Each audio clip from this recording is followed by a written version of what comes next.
Empires of the future. Empire basically symbolically means एक territorial area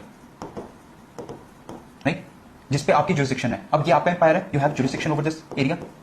अब वो क्या कह रहे हैं, इस एरिया पे आपका होल्ड कब होएगा, empires of mind. That means एक एम्पायर पे आपको होल्ड करना है, तो एम्पायर पे होल्ड कौन करेगा, डोमिनेट कौन होगा, जो माइंड से खेल रहा है। और फ्यूचर में भी जो रूल करेगा वर्ल्ड को या कोई पर्टिकुलर एरिया को, वही करेगा जो माइंड से प्ले कर रहा है। अब what do mean by mind? Mind simply means ideas, new creativity, creations, innovations, या फिर आप माइंड का यूज करके न्यू स्ट्रैटेजीज लेके आ रहे हो, military strategies, civil strategies, right, new technologies लेके आ रहे हो। तो जिसके पास इसका डोमिनेंस होगा, obviously that will be able to dominate. अगर आप देखो एक फैमिली है, एक घर हो गया, एक एरिया हो गया, टेरिटोरियल एरिया, उसमें डोमिनेट कौन होता है? The person who has access to the resources, person who is creative, who is using his mind, who is able to understand everyone and able to maintain good relations with everyone and able to influence them also. तभी उसको power मिली है।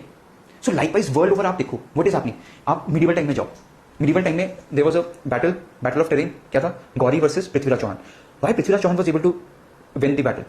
ठीक है, he had the better equipments first. Secondly reason क्या था? He won the war by using brain. उसके बाद सामने वाला superstitious है, तो why not just release the cows in front of them? They won't be able to use the weapons and then stealth way से आप क्या करो, उन पे अटैक करते हो। That is how they were able to win. फिर आप आओ ब्रिटिशर्स कैसे रूल कर पाए थे? Because they had the better military strategies, because उनके पास एक्सपीरियंस था, अमेरिका में रूल किया, बाकी different parts of the world में, तो they knew how to colonise an area. तो जब इंडिया पहुंचे तो उन्हें पहले एक्सपीरियंस था, तो they had the mind how to control it.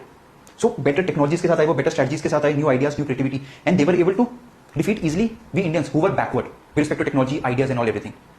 So you can see rule कौन कर रहा है, जो माइंड को यूज कर रहा है। लाइक प्रेजेंट टाइम देखो आप, पहले क्या था, cold war, US and USSR, that was simply between ideological war, communism and capitalism, right. पर आज के टाइम पे आप देखो, और जिसके पास बेटर मिलिट्री पावर थी, न्यूक्लियर वेपन्स एंड ऑल, तो ऑब्वियसली वो माइंड यूज किया उसने, तभी मिलिट्री वेपन्स एडवांस करना पड़ा था, and they were able to maintain the dominance. Bipolar world. But आज के टाइम देखो, we are moving towards cold war 2.0, which is between US and China. और वो न्यू एरियाज पे कम्पीट कर रहे हैं, nuclear energy, cyber security, biotech, artificial intelligence, quantum computing. So this reflects what, जो माइंड को यूज करके न्यू टेक्नोलॉजी, इनोवेशन, क्रिएटिविटी पे फोकस कर रहे हैं, they would be able to rule. India तो बेसिक इंटरनेट की सर्विसेज नहीं प्रोवाइड कर पा रहा, how can India think about challenging these two powers? Global leader बनना चाहते हैं, पर अगर इंडिया ग्लोबल लीडर बनना है, इंडिया को फ्रंटियर टेक्नोलॉजीज पे इन्वेस्ट करना पड़ेगा। पर इंडिया तो ब्रेन फोकस कर रहा है। अब देखो यूएस देखो, ब्रेन गेन कर रहा है, बेस्ट माइंड्स ऑफ इंडिया वहां पे जा रहे हैं, पर हम क्या एक्सपीरियंस कर रहे हैं, ब्रेन ड्रेन। So this